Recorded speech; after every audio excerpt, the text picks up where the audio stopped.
আমাকে কোনো কিছু না জানিয়ে উনি একা একা করছেন। আমি এই বিষয়ে কিছু বলতে পারবো না।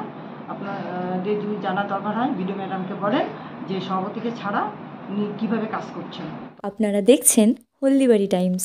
সলিড ওয়েস্ট ম্যানেজমেন্ট হাব প্রকল্প বাস্তবায়নের জন্য কোচবিহার জেলা প্রশাসনের তরফে হলদিবাড়ি ব্লকের জন্য পাঠানো হয়েছে বেশ কয়েকটি বজ্র সংগ্রহণকারী যান। আর তা ঘিরে প্রকাশ্য বিডিও ও পঞ্চায়েত সমিতির সভাপতির বিরোধ। তা ঘিরে ব্লক জুড়ে শুরু হয়েছে জোর চর্চা। ব্লক প্রশাসন সূত্রে খবর, ব্লকের 6টি গ্রাম পঞ্চায়েতের মধ্যে একমাত্র দেওয়ানগঞ্জ গ্রাম পঞ্চায়েতের এলাকায় সলিড ওয়েস্ট ম্যানেজমেন্ট হাব প্রকল্প করার কাজ শেষ করা সম্ভব হয়েছে। বাকি এলাকায় ওই প্রকল্পের কাজ এখনও চলছে।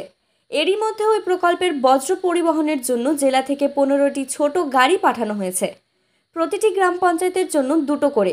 এছাড়া বড় গ্রাম পঞ্চায়েতের এলাকার জন্য অতিরিক্ত একটি অর্থাৎ 3টি করে গাড়ি দেওয়া হবে। পঞ্চায়েত সমিতির সভাপতি শৈলবালা রায়ের অভিযোগ, ওই গাড়িগুলির বিষয়ে তিনি কিছুই জানেন না। বিডিও তাকে সম্পূর্ণ অন্ধকারে রেখে কাজ করছেন। অন্যদিকে বিডিও রেঞ্জিলামো শেরপা অভিযোগ অস্বীকার করে বলেন, ওই প্রকল্পের নোডাল অফিসার হলেন যুগ্ম বিডিও বিনীতা সুব্বা। এ বিষয়ে সবটাই তিনি দেখছেন।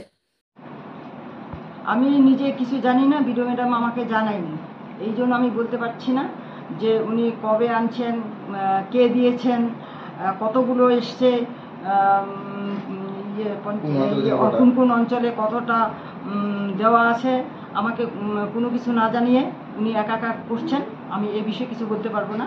আপনাদের যদি জানার দরকার হয় বিডিও ম্যাডামকে বলেন যে সভাপতিকে ছাড়া উনি কীভাবে কাজ করছেন। তাও কতগুলো ভ্যান রয়েছে? আমি মানে ওখানে যারা নিচে ছিল অনেকে বাইরে বলছে যে 19টা ছিল, কিন্তু ওনারা তো সেটা বলছেন না। এখন সঠিকটা আমি বলতে পারছি না। ওনারা বলছে যে 19টা ছিল। বর্তমানে 3টা রয়েছে। হ্যাঁ, বর্তমানে 3টা রয়েছে, এর আগে 6টা ছিল। এখন কোন দিন কখন কোথায় দিচ্ছে সেটাও আমি জানি না, এই বিষয়ে আমাকে জানানো হয়নি।